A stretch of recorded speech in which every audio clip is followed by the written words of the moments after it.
Kali ini saya akan membahas ini ya, solusi untuk mengatasi ini ya, masalah channel Anda tidak lagi memenuhi syarat untuk monetisasi.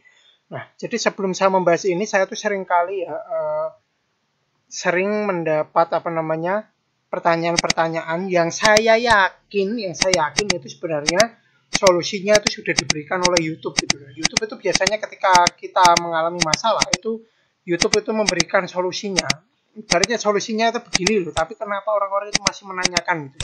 Sama seperti ini, kali ini itu sebenarnya solusinya sudah diberikan YouTube, tapi kenapa ada orang yang menanyakan ini gitu.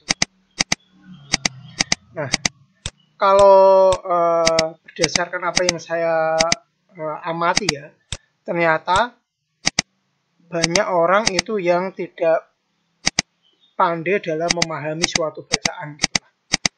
Banyak sekali gitu, di tempat kerja saya pun sebenarnya seperti itu juga, banyak yang tidak pandai memahami suatu bacaan. Padahal kalau misalkan bacaan itu dibaca benar-benar kemudian dipahami, itu masalah itu beres gitu loh, mudah gitu lah beresnya gitu.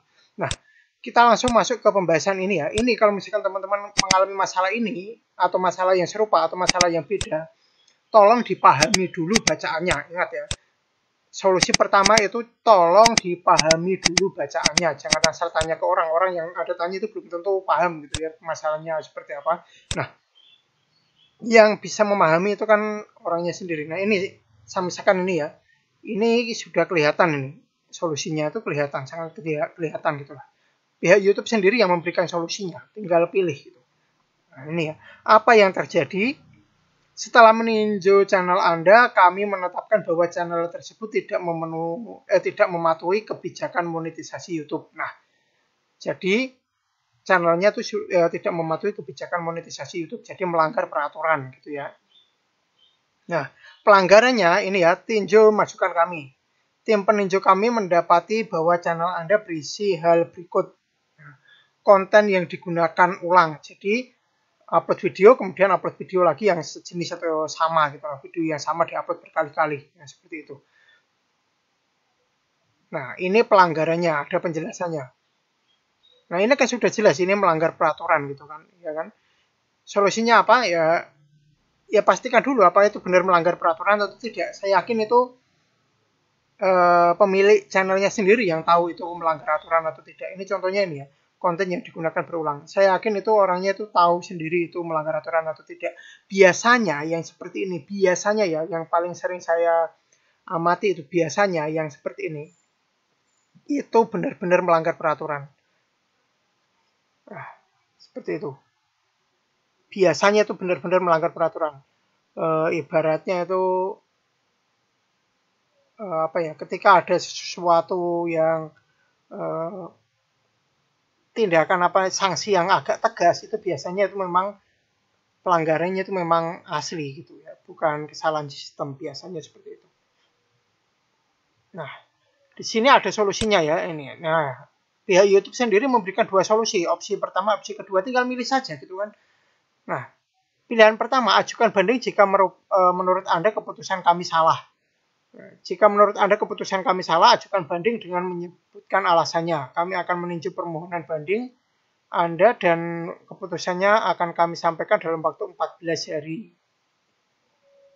Hanya pilih opsi ini jika Anda belum menghapus video apapun sejak channel Anda ditangguhkan dari monetisasi. Hari terakhir untuk mengajukan banding adalah 17 November 2021. Nah, ini contohnya. Jadi kalau misalkan seperti ini kan sudah jelas ya. Sudah jelas. Kalau misalkan benar-benar melanggar, ya itu ya jangan ajukan ini. Nanti percuma saja gitu. Kalau benar-benar melanggar mengajukan ini, itu kemungkinan besar itu percuma saja. Itu akan akan ditolak gitu lah.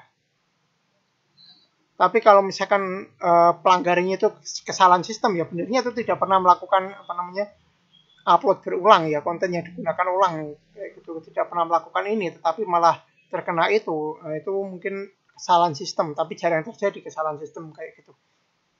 Nah, kalau misalkan seperti itu bisa ajukan banding gitu ya. Itu pun kalau videonya itu belum dihapus. Nah,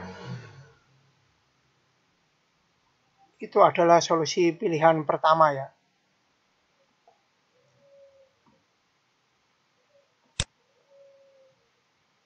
Nah, kemudian di sini ada kata ditangguhkan, itu artinya biasanya kalau ada kata ditangguhkan itu biasanya bersifat sementara, tapi tidak tahu ada keterangannya atau tidak. Kalau misalkan ditangguhkannya itu apa namanya, tidak ada keterangannya, ditangguhkan sampai tanggal berapa ya. Kalau tidak ada keterangannya, misalkan di bagian lain itu tidak ada keterangannya ditangguhkan sampai kapan, itu artinya ditangguhkannya itu hanya sampai memenuhi batas minimal monetisasi lagi.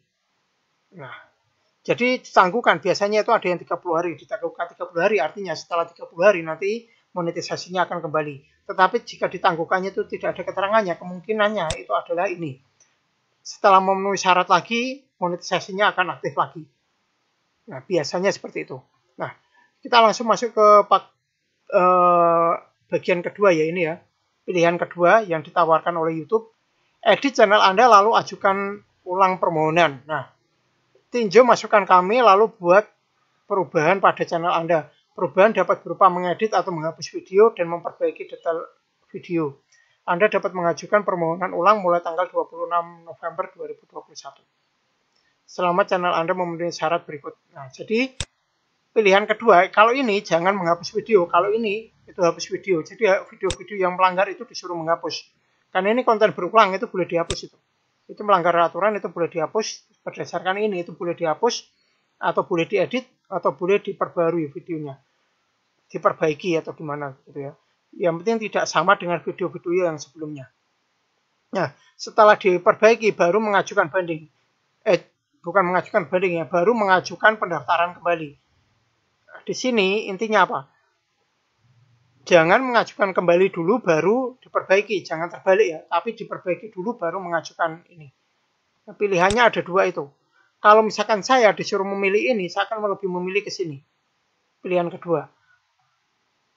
Karena kemungkinan pilihan pertama ini akan gagal. Kemungkinan besar itu akan gagal pilihan pertama ya. Kalau pilihan pertama ini pilihan yang apa namanya, kalau berhasil itu monetisasinya akan lebih cepat. Tapi kemungkinan besar akan gagal. Kemungkinan besar akan gagal di sini.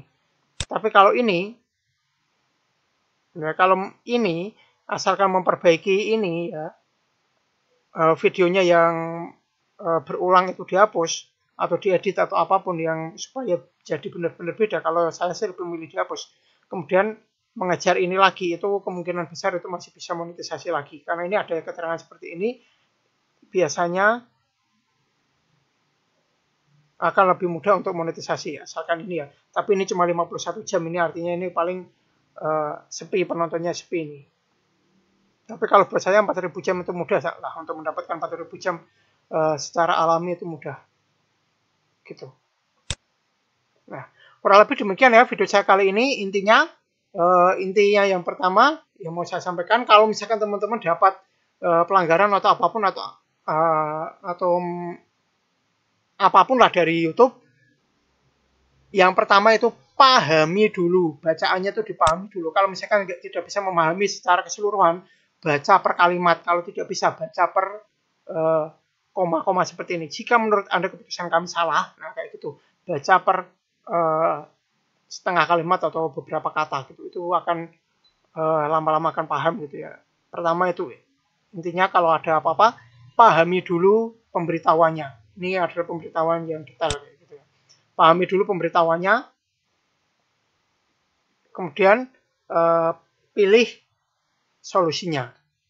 Nah, itu yang secara umum seperti itu. Kemudian untuk yang ini, saran saya pilih opsi kedua. Ibaratnya mulai dari nol lagi lah, ibaratnya untuk jam tayangnya ibaratnya mulai dari nol lah kayak gitu. Karena ini mengejar ini mungkin agak berat, tetapi kalau misalkan channelnya tidak melanggar aturan apapun, ini akan damai gitulah, bisa monetisasi lagi. Kalau ini walaupun ada peluangnya kecil untuk bisa berhasil, tetapi kalau menurut saya hampir bisa dipastikan akan gagal opsi ini.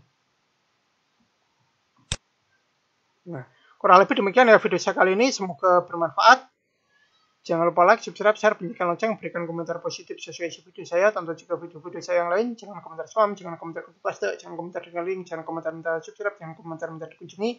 Yang paling penting jangan melanggar peraturan YouTube dan jangan mengajak melakukan pelanggaran YouTube. Terima kasih sudah menonton video saya ini sampai selesai.